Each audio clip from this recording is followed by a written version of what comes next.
మంచిది ప్రియులారా, క్రైస్తవ విశ్వాసంలో అత్యంత కీలకమైనది బోధ. ఈ బోధ విషయమై మనం చాలా జాగ్రత్తగా ఉండాలి. అందుకే యోధా చాలా చక్కగా చెప్తున్నాడు, తన అడ్రస్ వాళ్ళకి చెప్తున్నాడు. వీళ్ళు యేసుప్రభు వారు యూదుడే, యేసుప్రభు వారు శిష్యులు కూడా యూదులే. యూదులు అందరిది కూడా యోధా మతం కదమ్మా.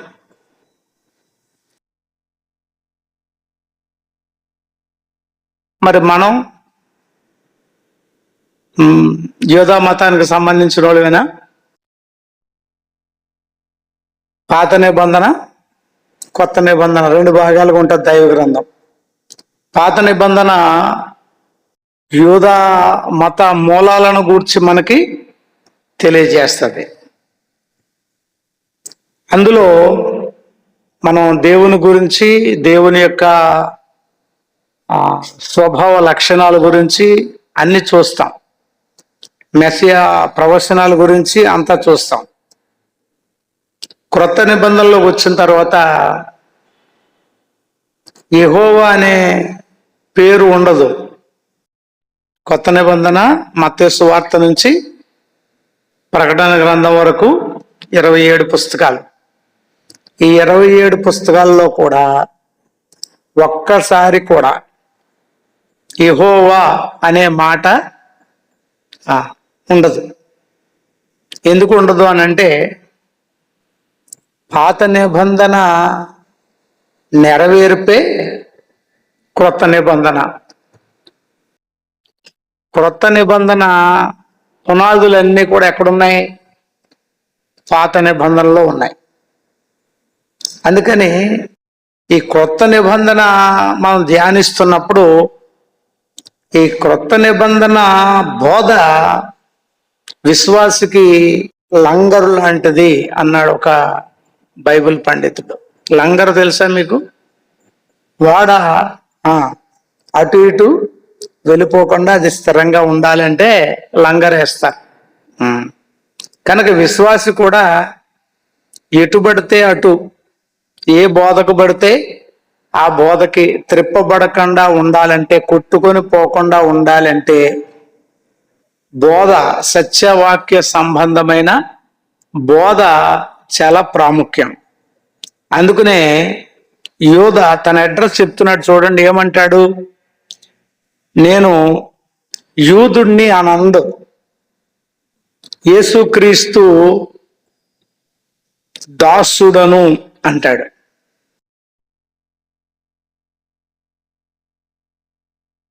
దేవుని దాసుడిని అనాలి కదా, వీళ్ళు అపోస్తులు కదా, ఏమనాలండి? నేను దేవుని దాసుడను, యేసుక్రీస్తు ప్రభువారి శిష్యుడిని, ఆయన అనుసరిస్తున్నాను, ఆయన బోధలు నాకు నచ్చినాయి అనాలి కదా. అలాగే అడ్రస్ చేసుకోలేదు. ఆ మాట విధానాన్ని మనం చూసినప్పుడు అక్కడ యేసుక్రీస్తుకి నేను దాసుడను, ఒక యేసుక్రీస్తు ప్రభు మానవ మాతృడే అయితే యోధా నేను ఒక మనిషికి దాసుడును అని చెప్తాడా? అలా చెప్పుండడు. కనుక యేసుక్రీస్తు ప్రభు ఎవరు అని నమ్ముతున్నారు అపోస్తులు? యేసుక్రీస్తు దైవ నరుడు. ఆయన ఒక వజ్రం లాంటి వాడు. ఆయనలో ఎన్ని కోణాలు ఉంటాయండి? ఎన్ని కోణాలు ఉంటాయి? చాలా కోణాలు ఉంటాయి. వజ్రానికి ఎన్ని కోణాలు ఉంటాయి? అన్ని కోణాలు ఉంటాయి. ఆయన దేవుడు, ఆయన దేవుడు పంపగా వచ్చిన దైవ కుమారుడు, ఆయన ప్రవక్త, ఆయన ప్రధాన యాజకుడు, ఆయన మనుష్య కుమారుడు, ఆయన దేవుని గొర్రెపిల్ల. ఏమండి, ఎన్నైనా చెప్పుకోవచ్చు కదా. ఆయన రాజు, ఆయన ప్రధాన యాజకుడు. యేసు ప్రభు వారిలో ఉన్నటువంటి విషయాలన్నీ లిస్ట్ రాసుకోండి, మీకు ఎంత అవుతాయో చాలా విషయాలు వస్తాయి. ఆయన ఒక సద్బోధకుడు కదండి, సత్పురుషుడు, తండ్రి చిత్తము నెరవేర్చడానికి పరలోకాన్ని విడిచిపెట్టి వచ్చిన దేవుని త్రిత్వంలో భాగమై ఉన్నటువంటి వాడు. కనుక ఇక్కడ యాకోబు చాలా స్పష్టంగా చెప్తున్నటువంటి యోధ చెప్తున్న మాట ఏమిటంటే, నేను యేసుక్రీస్తుకి దాసుడను, యాకోబుకి సహోదరుడను, నా పేరు యోధ. అడ్రస్ ఎలా చక్కగా వివరంగా చెప్పుకుంటున్నాడు. తండ్రి అయిన దేవుని యందు మేము ప్రేమింపబడ్డాము అని చెప్తాడు. క్రీస్తు యేసునందు భద్రం చేయబడ్డాము. ఇలాగూ దేవుడు మమ్మల్ని పిలిచాడు, పిలువబడినటువంటి వారము. పిలువబడిన మీకు నేను శుభమని చెప్పి వ్రాయునది. దేవుని కనికరం మీకు సమాధానం, ప్రేమ విస్తరించునుగాక అంటాడు. అలాగే శుభాలు పలుకుతూ 3వ వచనంలో చెప్తున్న మాట చాలా ప్రాముఖ్యమైంది. ప్రియులారా, మనకందరికీ కలిగేడు రక్షణను గూర్చి మీకు రాయవలనని విశేష ఆసక్తి గలవాడని ప్రయత్నపడుచుండగా అంటాడు. అసలు ఆయన ఉద్దేశం ఏంటి? ఎందుకు కూర్చున్నాడు రాయడానికంటే, అసలు రక్షణ మనుషులకు ఎలా వస్తుంది అని రాద్దాం అనుకున్నాడు. ఎందుకనంటే రక్షణ గురించి చాలా మందికి సందేహాలు ఉన్నాయి. రక్షణ ఎక్కడుంది? ఏమండి, యూదులకి మనం చాలా వరకు రుణపడి ఉన్నామని చెప్పుకోవాలి. ఏమండి, ఎందుకంటే వారు దేవుని ఏర్పాటులో ఉన్న జనాంగం. వాక్యం ఎక్కడి నుంచి వచ్చింది? వాళ్ళ దగ్గర నుంచే కదండి. లిటరేచర్ అంతా వాళ్ళ దగ్గర నుంచే వచ్చింది. యేసు ప్రభు వారు వాళ్ళలోనే జన్మించాడు, యూదుల్లో నుండే జన్మించాడు. రక్షకుడు రక్షణను అక్కడే ప్రారంభించాడు కదా. 3 విషయాలు, లేఖనాలు వాళ్ళ ద్వారానే మనకు అందించబడ్డాయి, రక్షకుడు వారి ద్వారానే మనకు అనుగ్రహింపబడ్డాడు, రక్షణ కూడా అక్కడి నుంచే మనకి ఇక్కడ దాకా వచ్చింది. మూలాలు అక్కడే ఉన్నాయి. అందుకే మనం తప్పకుండా వారి కోసం ప్రార్థన చేస్తాం. చాలామంది ప్రశ్నిస్తారు, మీరు క్రైస్తవులు కదా, మీకు దేశభక్తి ఉందా అని అడుగుతారు. దేశభక్తి ఉంటే ఎవరిని ప్రేమించాలి? ముందు దేశాన్నే కదండి ప్రేమించాలి. దేశం కోసమే కదా ప్రాణం ఇవ్వాలి. మీరు ఎక్కువ యెరూషలేము క్షేమం కొరకు, యూదుల రక్షణ కొరకు ప్రార్థన చేస్తున్నారు. మీరు ఇక్కడ ఉంటున్నారు కానీ మీ మనసంతా అక్కడే ఉంటుంది. మీకు దేశభక్తి ఏది అని అడుగుతారు. నిజమైన దేశభక్తులు ఎవరు చెప్పండి? క్రైస్తవులే. నిజమైన దేశభక్తులు ఎవరు? దేశం కోసం ఎవరు ప్రార్థన చేస్తారు ప్రతిరోజు? క్రైస్తవులే చేస్తారు. మిగిలిన ఇతర మతస్థులు ఉన్నారంటే వారు బాగోవాలని వారు నమ్మిన దేవుళ్ళకు నమస్కారం పెట్టుకొని వెళ్ళిపోతారు. కానీ క్రైస్తవులు అలా చేయరు. వారు బాగోవాలి, నిన్ను వలే అని పొరుగు వారిని ప్రేమించమని దేవుడు చెప్పాడు. మరి ప్రభువారు ఏం చెప్పారు? మీకు ఇంకా ఇంకో విషయం చెప్తున్నానని, నీ శత్రువులను కూడా ప్రేమించు, నిన్ను దూషించే వారిని ప్రేమించు, నిన్ను అవమానించే వారిని ప్రేమించు, వాళ్ళ క్షేమం కొరకు ప్రార్థన చేయమని బోధ చేశారు మనకి. అందుకని మనం ఏం చేస్తాం? పరలోక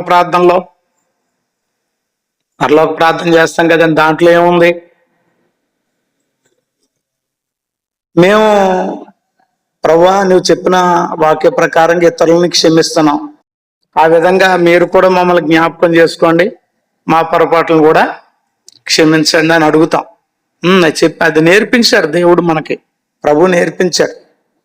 క్రైస్తవ విశ్వాసంలో క్షమాపణను కూర్చున్నటువంటి బోధ ఉంది.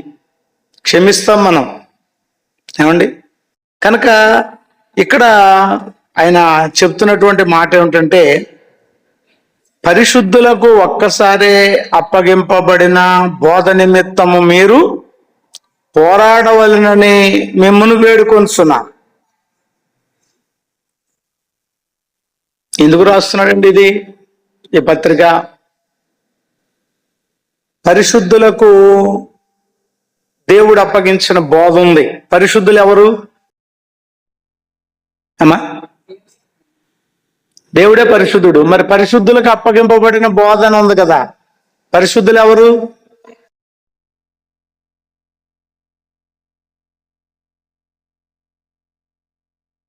పరిశుద్ధులు ఎవరనంటే క్రీస్తు రక్తములో కడగబడి పాప క్షమాపణ పొందుకున్న వారు మాత్రమే పరిశుద్ధులు. ప్రభువునందు విశ్వాసం ఉంచిన వారు మాత్రమే పరిశుద్ధులు. సంఘానికి అదో పేరు, పరిశుద్ధులు, సహోదరులు. ఏమండి? ఈ పరిశుద్ధులకు మాత్రమే నిత్య జీవం వాగ్దానం చేయబడ్డది. ప్రభువునందు విశ్వాసం ఉంచిన వారికి మాత్రమే నిత్య జీవం, పరలోక రాజ్యం వాగ్దానం చేయబడ్డది. ఈ మధ్యలో తరచుగా వినబడే మాట మీకు అర్థమైందో లేదో, మరి యేసు ప్రభువుని నమ్మని వాళ్ళందరూ ఎక్కడికి వెళ్ళిపోతారని. యేసు ప్రభువుని నమ్మని వాళ్ళందరూ ఎక్కడికి వెళ్ళిపోతారు? అదో ప్రశ్న. గొప్ప గొప్ప దేశభక్తులు ఉన్నారు కదా, దేశ నాయకులు ఉన్నారు కదా, ఏమంటే విద్వాంసులు ఉన్నారు కదా, మహా మేధావులు ఉన్నారు కదా, పండితులు ఉన్నారు కదా, గొప్ప గొప్ప మహానుభావులు ఉన్నారు కదా. వీళ్ళందరూ దేవుడిని నమ్మనటువంటి వాళ్ళైతే ఎక్కడికి వెళ్ళిపోతారు? యేసు ప్రభువుని నమ్మని వాళ్ళైతే ఎక్కడికి వెళ్ళిపోతారు? కొంతమంది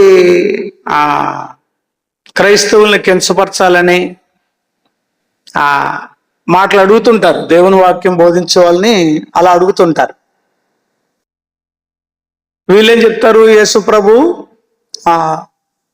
వారిని నమ్మకపోతే నరకానికే వెళ్ళిపోతారంటారు. వాక్యం చెబుతున్నటువంటిది అది కాదు, మీరు అర్థం చేసుకోవాలి. అందరూ కూడా పాపం చేసి దేవుడు అనుగ్రహించే మహిమను పొందలేకుండా ఉన్నారు. అందరూ కూడా, మానవ జాతి అంతా కూడా కదా. అందుకనే దేవుడు లోకమును ఎంతో ప్రేమించాను. ఏమండి? పౌలు గారు ఒక అడుగు ముందుకేసి అంటాడు, అపరాధముల చేతను పాపముల చేతను చనిపోయినటువంటి మనల్ని దేవుడు ప్రేమించాడు. మానవులందరి స్థితి ఏంటండి? వాళ్ళు ఏ కులమైనా, ఏ మతమైనా, ఏ ప్రాంతమైనా, ఏ స్థితిగతుల్లో వాళ్ళు ఉన్నా, అంటే సామాన్యులైనా, సామంతులైనా, ధనికులైనా, దరిద్రులైనా, ఈ లోక నివాసులందరూ కూడా ఏమై ఉన్నారు? అందరూ కూడా ఏ భేదము లేదు, గొర్రెల వలె వారందరూ త్రోవ తప్పిపోయి ఉన్నారు.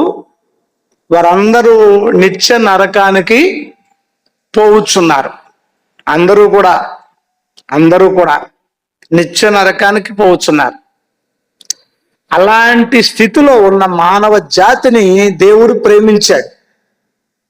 ప్రేమించి తన అద్వితీయ కుమారుని లోకానికి అనుగ్రహించాడు. అనుగ్రహించిన తరువాత చేసే బోధ ఏమిటండి? ఇప్పుడు బోధ ఏంటి? వారు ఎవరైనా సరే ఎక్కడికి వెళ్ళిపోతున్నారు? నరకానికి వెళ్ళిపోతున్నారు మానవ జాతి అంతా. వీళ్ళందరికీ శుభవార్త ఒకటి వచ్చింది. అందుకే మనం సువార్తలను ఏమంటామండి? సువార్త, శుభవార్త. ఇదిగో ప్రజలందరికీ శుభవార్త. నిత్య మరణానికి వెళ్ళిపోతున్న వారందరికీ శుభవార్త. అయ్యలారా ఒక్కసారి ఆగండి, మీరు నిత్య నరకానికి పోతున్నారు. ఇదిగో దేవుడు తన ప్రియ కుమారుణ్ణి మన కొరకు పంపించి ఉన్నాడు. ఆ నరకాన్ని తప్పించుకోవాలనుకుంటే యూటర్న్ తీసుకోండి, ప్రభువుని మీరు నమ్మండి. అప్పుడు మీరు నిత్య జీవంలోకి ప్రవేశిస్తారు. ఈ సత్యం తెలియక నమ్మకపోతే నరకం అంటున్నారు వీళ్ళు. నమ్మకపోతే నరకం కాదు, నరకమే వీళ్ళకి. దేవుని చేత ఏర్పరచబడినటువంటి ఆదాము అవ్వలు పాపం చేసి ఏం చేశారండి?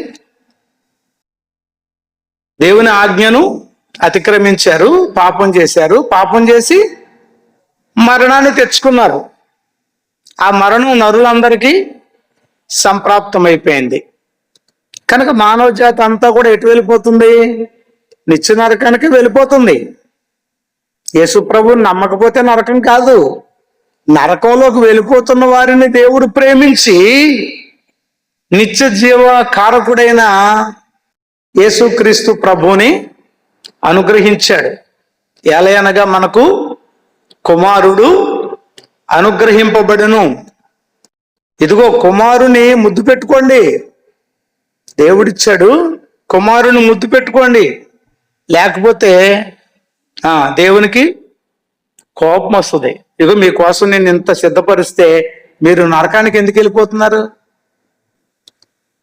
మీకెవరు చెప్పలేదా? ఎప్పుడు వినలేదా? యెషయా గ్రంథంలో ఉంటుంది ఆ మాటలు. అయ్యో నా ప్రజలు నా మాట వినని ఎడల వారికి ఎంత మేలు. కనుక దేవుడు ఏం చేశాడండి? యేసుక్రీస్తుని గొప్ప ఈవిగా మనకు అనుగ్రహించాడు. పౌలు అంటాడు, చెప్ప నశక్యమైన ఆయన వరమును గూర్చి దేవునికి స్తోత్రం. గొప్ప వరం మానవ జాతికి యేసుక్రీస్తు ప్రభు ఎవరండి? గొప్ప వరం. కనుక నిత్య నరకానికి వెళ్ళిపోతున్న వాళ్ళకి శుభవార్తది. యేసుక్రీస్తుని మీరు రక్షకుడిగా అంగీకరిస్తే నిత్య నరకాన్ని నుంచి మీరు తప్పించుకుంటారు, నిత్య జీవంలోకి ప్రవేశిస్తారు. ఇది శుభవార్త. కనుక ఈ శుభవార్త నమ్మిన వారు ఆశీర్వదించబడతారు. ఈ శుభవార్త నమ్మిన వారు నిత్య జీవానికి వెళుతారు. అది అందరూ కూడా వెళ్ళిపోయేది నరకానికే.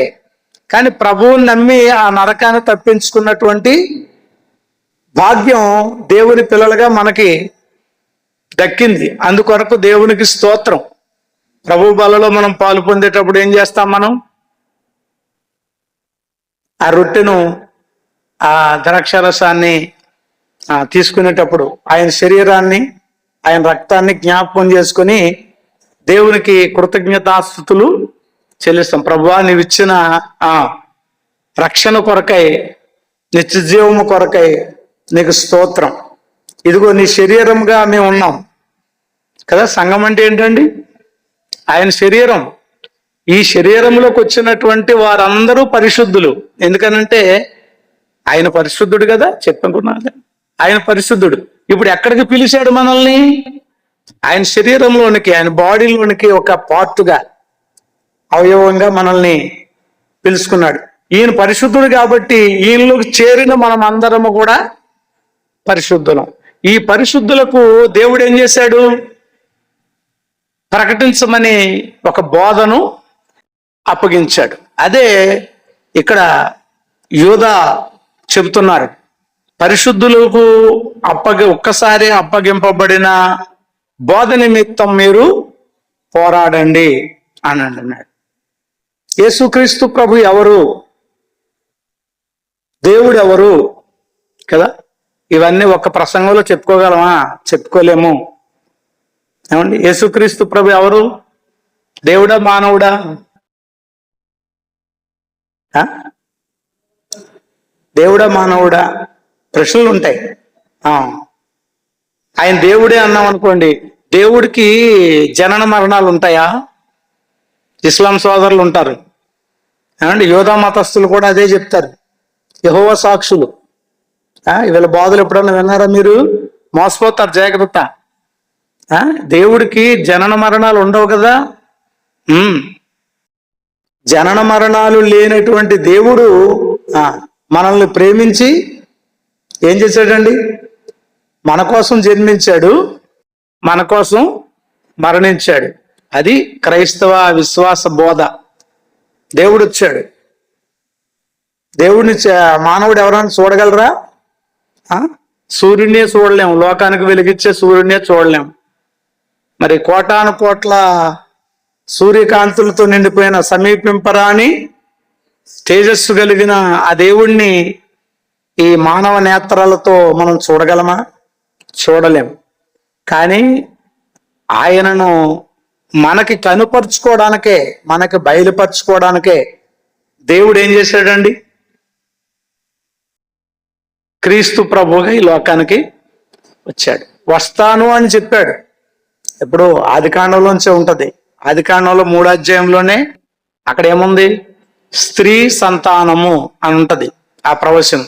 మనందరం ఎవరి సంతానం? మనందరం ఎవరి సంతానం అండి? మానవ జాతి అంతా కూడా ఎవరి సంతానం అనుకుంటున్నారు? పురుష సంతానమే. మానవ జాతి అంతా కూడా, మీరైనా నేనైనా మానవుడు ఎవడైనా సరే తండ్రి సహాయం లేకుండా మన తల్లికి మనం జన్మించిన వాళ్ళం కాదు. అందుకే మన అందరిని ఏమంటారు? బైబిల్ అదే వర్ణించుకుంటూ వస్తుంది. ఆదాము కుమారుడు ఈయన, ఈయన కుమారుడు ఆయన, ఆయన కుమారుడు ఈయన అని ఉంటారు. మరి యేసు ప్రభు వారు ఎవరి కుమారుడు?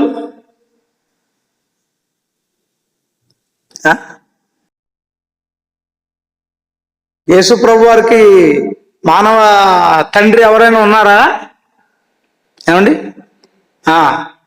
కాకపోతే ఆ సొసైటీలో ఒక తండ్రి ఉండాలి కాబట్టి యోసేపు గారిని సోషల్ ఫాదర్గా దేవుడు అక్కడ నిలవబెట్టాడు. కానీ జన్మకు కారణభూతుడు ఆయన కాదు. బైబిల్ స్పష్టంగా చెబుతుంది.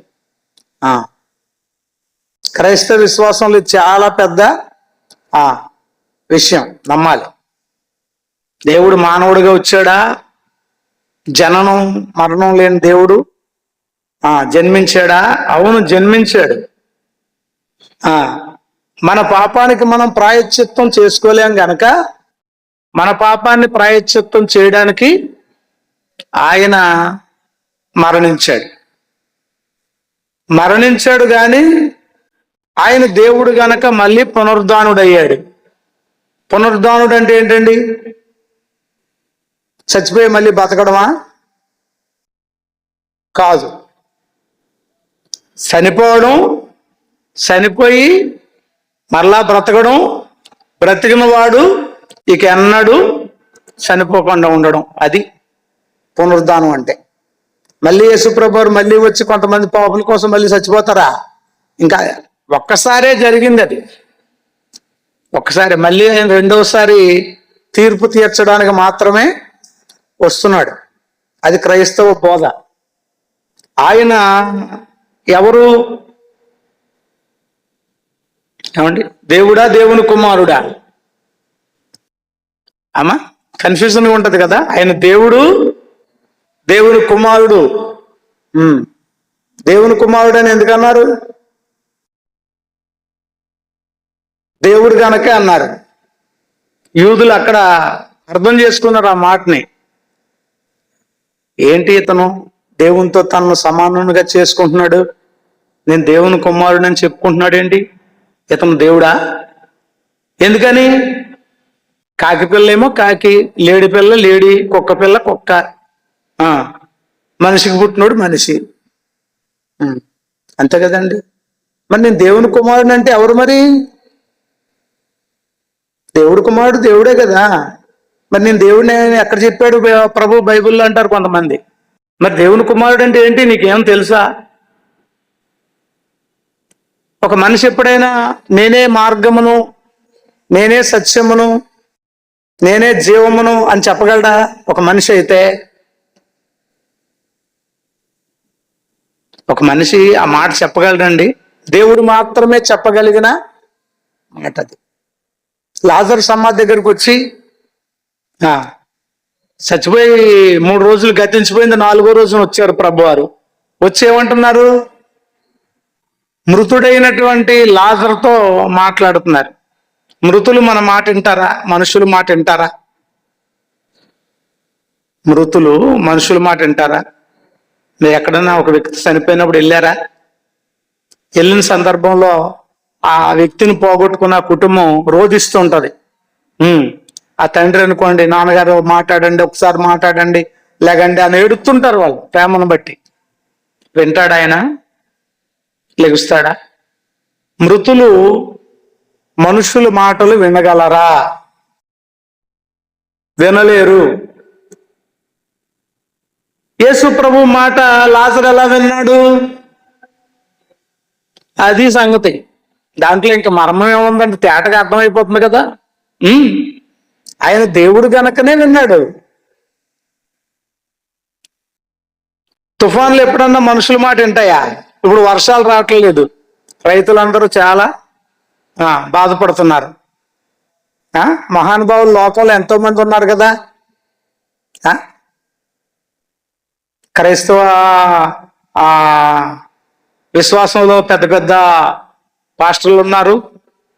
అలాగే ఇతర మతాల్లో కూడా పెద్ద పెద్ద గురువులు, స్వాములు, ఏమండి ఎంతో పెద్ద నాయకులు, మత నాయకులు అందరూ ఉన్నారు కదా. మరి ఆజ్ఞాపించవచ్చు కదా. ఆకాశమా నేను చెబుతున్నాను వర్షం కురు అనొచ్చు కదా. ఎవరి మాట వింటది ఆకాశం? ఏమండి ఎవరి మాట వింటది ప్రకృతి? ఒక మనుషుని మాట వింటదా? మరి గాలి తుఫాన్లు ఎవరి మాట విన్నాయి? ఆయన మనుషుడా? కొన్ని సంఘాలు క్రీస్తు ప్రభు పేరు పెట్టుకుంటాయండి. వాళ్ళు ఎవరో మీకు అర్థమైపోద్దులే. పేరు బోర్డు మాత్రం ఉంటది క్రీస్తు ప్రభు పేరు మీద. కానీ వాళ్ళు ఏం చేస్తారు? లోన బోధ తెలుసా? క్రీస్తు ప్రభు దేవుడు కాదు, క్రీస్తు ప్రభు మానవుడు మాత్రమే అని బోధిస్తారు. వాళ్ళు క్రైస్తవులు అవుతారా? క్రైస్తవులు అయితే యోధా మాట్లాడినట్లు మాట్లాడాలి. నేను ఎవరు దాసుడను? యేసుక్రీస్తుకు నేను దాసుడను. యేసుక్రీస్తు నా యజమానుడు, యేసుక్రీస్తు నా ప్రభువు, యేసుక్రీస్తు నా దేవుడు. ఆ మాట మీరు చెప్పగలరా? చెప్పలేరా? చెప్పండి. మీకు దేవుడు ఎవరు? అమ్మా అవునా కదా. యేసుక్రీస్తు దేవుడు అన్నప్పుడు మీరు ఎవరిని ఒప్పుకుంటున్నారు? తండ్రిని ఒప్పుకుంటున్నారు, పరిశుద్ధాత్మను కూడా ఒప్పుకుంటున్నారు. అదే ఆయన బోధ. ఏమండి త్రిత్వాన్ని ఒప్పుకుంటున్నాం మనం. తండ్రిని ఒప్పుకుంటున్నాం, కుమారుని ఒప్పుకుంటున్నాం, పరిశుద్ధాత్మను కూడా ఒప్పుకుంటున్నాం. దేవుడు అన్నప్పుడు ఎలా ఉన్నారు? తండ్రి, కుమార, పరిశుద్ధాత్మ, ఎలోహిం ముగ్గురు కలిసే ఉన్నారు. అప్పుడు దేవుడు అంటున్నాం. నేను మనిషిని కదండి. మనిషినేనా? మనిషిని. ఇప్పుడు నేను ఎలా ఉన్నాను? నాకు శరీరం ఉంది, నాకు ప్రాణం ఉంది, నాకు ఆత్మ ఉంది. అంతేనండి. మీరు నన్ను చూస్తున్నారా? నేను మిమ్మల్ని చూస్తున్నానా? ఏం చూస్తున్నాను? మన దేహాలనే చూసుకుంటున్నాం మనం, అంతే కదా. నా ప్రాణం మీరు చూసారా? నా ఆత్మను మీరు చూసారా? పిలుపుతో అదే చెప్పాడు ప్రభువారు. తండ్రికి మనం అందరం కూడా తండ్రి చిత్తం చేయాలి. తండ్రి దగ్గర నేను వెళ్తాను. ఈ మాటలు చెప్తున్నప్పుడు పిలుపు అంటాడు ఏమని? ప్రభువా తండ్రిని ఒకసారి మాకు కనపరచవా అంటే. ప్రభువారు ఏమన్నారండి? పిలుపు నేను ఎంతకాలం మీతో ఉన్నాను కదా, తండ్రిని ఎరగలేదు ఇంకా నువ్వు. నన్ను చూసిన వాడు తండ్రిని చూసినట్టే. ఎందుకనంటే తండ్రియు నేను ఏకమై ఉన్నాము కదా.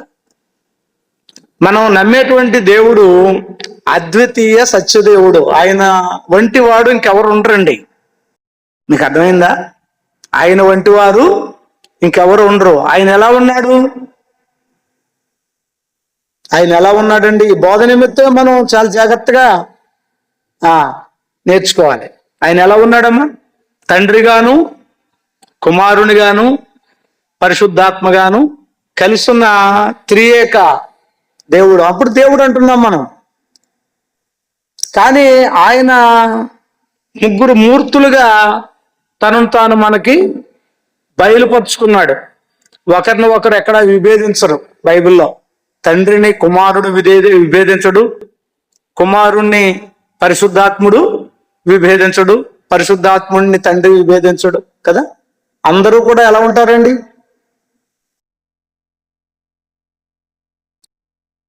ఏకాత్మక కలిగిన వారుగా ఉంటారు కదా. ఆదికాండం నుంచి ప్రకటన దాకా ఒకటే మాట.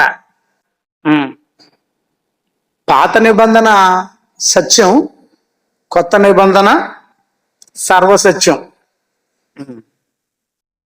పరిశుద్ధాత్ముడు వచ్చినప్పుడు నేను బోధించిన వాటిలో తీసుకొని మీకు బోధిస్తాడు, మిమ్మల్ని సర్వసత్యములోనికి నడిపిస్తాడు.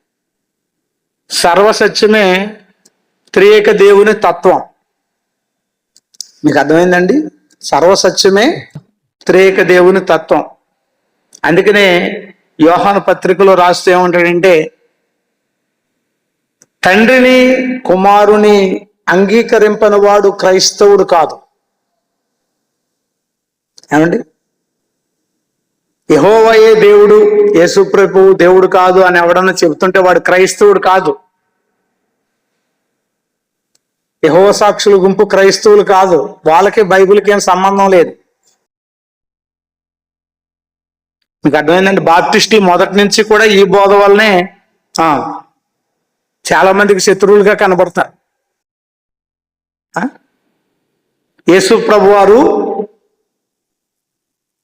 తండ్రి, పరిశుద్ధాత్ముడు ముగ్గురు ఒకటే. ఆదికాండంలో ఉపయోగింపబడిన మాట హెబ్రూలో ఏముందండి? ఎలోహిం. ఎలోహిం అంటే అది బహువచన రూపం. దేవుడు ఎలా ఉన్నాడు? తండ్రిగాను, కుమారునిగాను, పరిశుద్ధాత్మగాను ఉన్నాడు. యేసు ప్రభు ఈ లోకానికి వచ్చినప్పుడు ఎలా వచ్చాడు? శరీరాన్ని ధరించుకొని వచ్చాడు. ఆయన శరీర ధారణలో ఉన్నప్పటికీ కూడా ఆయన ఎవరు? ఆయన దేవుడే. మీకు ఉదాహరణ చెప్తున్నాను. యోధ మత ప్రవీణుడు సౌలు, ఆయన ఏమయ్యాడండి ప్రభు దర్శించాక? పౌలు అవ్వలేదా? 14 పత్రికలు రాశాడు కదా. రోమా పత్రికలు ఏమంటాడో చూడండి. యేసు ప్రభు వారిని రోమా పత్రిక తీసుకోండి. ఆయన బోధ చేస్తున్నాడు రోమా సంఘానికి.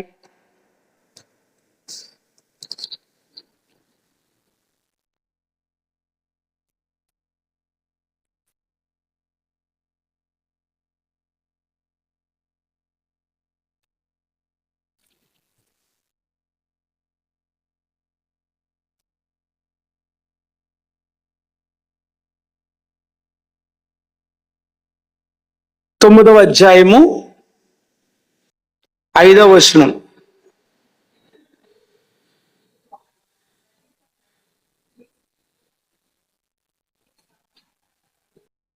ఈయన అంటే ఎవరండి? ఇందాక మనం చెప్పుకున్నాం యూదుల యొక్క విషయాన్ని. 3 విషయాలు చెప్పాను మీకు. లేఖనాలు అక్కడి నుంచే వచ్చినాయి, క్రీస్తు ప్రభు అక్కడి నుంచే వచ్చారు, రక్షణ అక్కడి నుంచే ప్రారంభమైంది. అందుకని ఏం చెప్తారంటే పితరులు వీరు వారు అంటే యూదులకు సంబంధించిన వారు. శరీర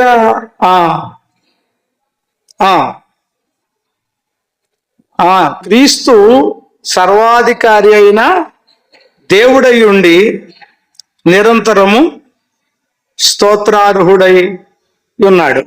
చాలు. ఎవరు చెప్తున్నారండి? ఈ పత్రిక రాసింది ఎవరు? పౌలు గారు కదా. పౌలు గారు ఎవరు? పూర్వక రంగంలో ఆయన సౌలు గారు. సౌలు గారు ఏ మతస్థుడు? యోధా మతస్థుడు. ఇప్పుడు ఏమనాలి యోధా మతస్థుడు? యెహోవాయే దేవుడు, ఆకాశం కింద ఇవ్వబడిన ఏ నామానికి మేము విలువివ్వం, యెహోవా తప్ప మాకు వేరొక దేవుడు లేడు. అది యోధా నినాదం, యోధా మత నినాదం. ఏమండి? కానీ ఎప్పుడైతే దేవుని దర్శనం కలిగిందో, హృదయం మారిందో, సత్యములోంచి సర్వసత్యములోకి వచ్చాడో, ఇప్పుడు చెప్తున్నాడు సంఘానికి, సంఘమా, యేసుప్రభు వారు మానవుడు అనుకుంటున్నావా? కాదు. ఆయన ఎవరు? పితరులు వాళ్ళే, మూలాలు అక్కడే ఉన్నాయి. కానీ ఈయన ఎవరు?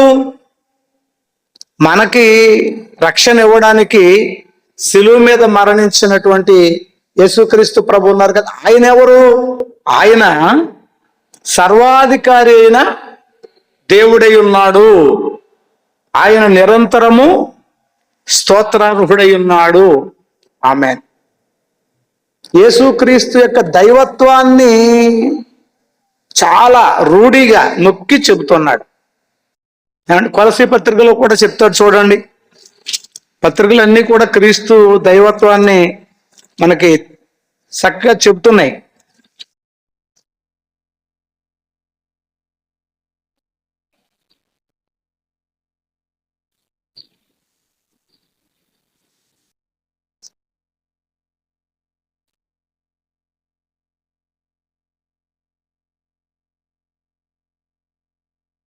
రెండవ అధ్యాయము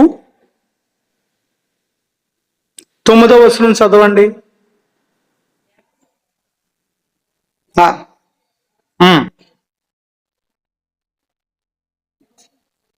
కాలం ఏంటంటే అండి, చూసారా, అక్కడ కూడా చెప్తున్నాడు కొలసీ సంఘానికి. దేవత్వం ఉంది కదా, దేవుని తత్వం ఉంది కదా. ఆ దేవుని తత్వం అంతా కూడా, ఆ తత్వము యొక్క సర్వ పరిపూర్ణత అంతా కూడా శరీర ఆకారముగా ఇదిగో మన మధ్యన నివసించడానికి వచ్చింది. ఆ వచ్చినటువంటి ఆ ప్రభువే యేసుక్రీస్తు. ఆయనే యెహోవా మెస్సీయ. సమరయ స్త్రీ కూడా ఉంటది కదా, మాకు మెస్సీయ వస్తాడు, ఆయన అంతా చెబుతాడు, నేనేనమ్మా ఆయన్ని. అవునండి కదా, నేనే ఆయన్ని, నేనే మెస్సీయా అని చెప్పాడు కదా ప్రభువారు. దేవుని ఎవరు చూడలేరు. మళ్ళీ అది మొదటి అధ్యాయంలో చెప్తాడు చూడండి, కొలసీ పత్రికలోనే 15వ వచనం. మొదటి అధ్యాయం 15వ వచనం అండి. 15. ఆయన అదృశ్య దేవుని స్వరూపి అయి,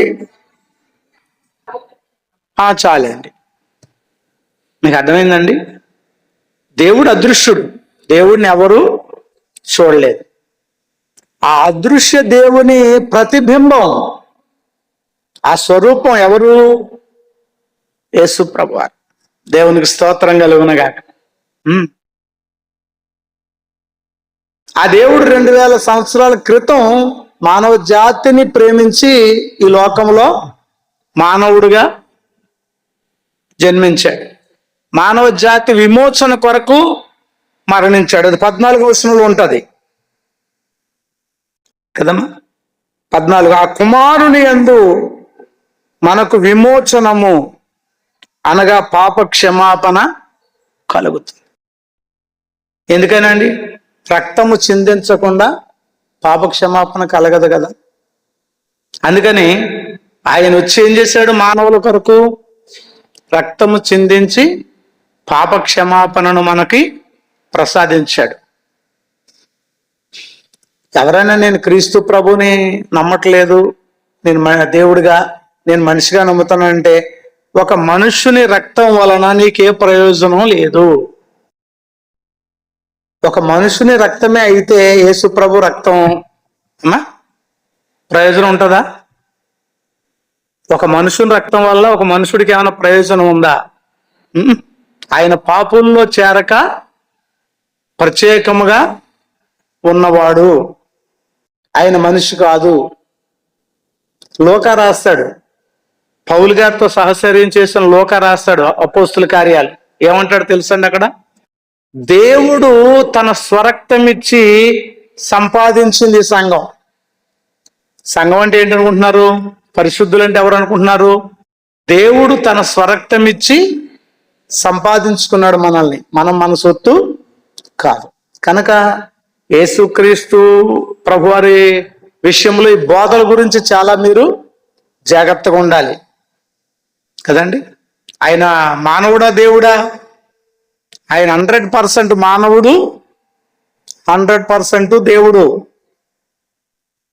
అవునమ్మ కదా? అదృశ్య దేవుని స్వరూపమే ఆయన. దేవత్వం యొక్క సర్వ పరిపూర్ణత ఆయనలోనే ఉంది. ఆ ప్రభు సిందించిన రక్తంలోనే పాప క్షమాపణ ఉంది. కనుక దేవుడు ఎలా ఉన్నాడు? తండ్రిగాను, కుమారునిగాను, పరిశుద్ధాత్మగాను ఉన్నాడు. ఏమండి? కనుక ఈ విషయాలు మీరు పెట్టుకోండి. అందుకే ఈ బోధ నిమిత్తం మీరేం చేయాలి? మాకు కుమారుడు పరిశుద్ధాత్ముడు అక్కర్లేదు, మాకు యెహోవా చాలు అన్నారు అనుకోండి, ఆ బోధన తీసుకెళ్ళి పక్కన పెట్టేశాడని చెప్పాలి దేవుడు. అది ఎన్నుకోబడిన జనాంగానికి ఇవ్వబడింది కదండి. పాత నిబంధన అంతా ఎన్నుకోబడిన జనాంగానికి, కొత్త నిబంధన అంతా సర్వలోకానికి, సర్వ సృష్టికి వెళ్ళి సువార్తను ప్రకటించండి. ఇశ్రాయేలుకి కాదు, సర్వ సృష్టికి. పాత నిబంధన ఇశ్రాయేలుకి మాత్రమే, కొత్త నిబంధన సర్వ సృష్టికి సంబంధించింది. అందులో వాళ్ళు కూడా ఇంక్లూడ్ అయి ఉన్నారు. కనుక ఈ విషయాన్ని మీరు జ్ఞాపకం చేసుకోండి. అబద్ధ బోధల చేత మీరు ఎక్కడా కూడా మోసపోకండి. దేవుడు మిమ్మల్ని, మీ కుటుంబాల్ని దీవించి ఆశీర్వదించునుగాక. ఆమేన్. ప్రభు నామములో మీ అందరికీ వందనాలు.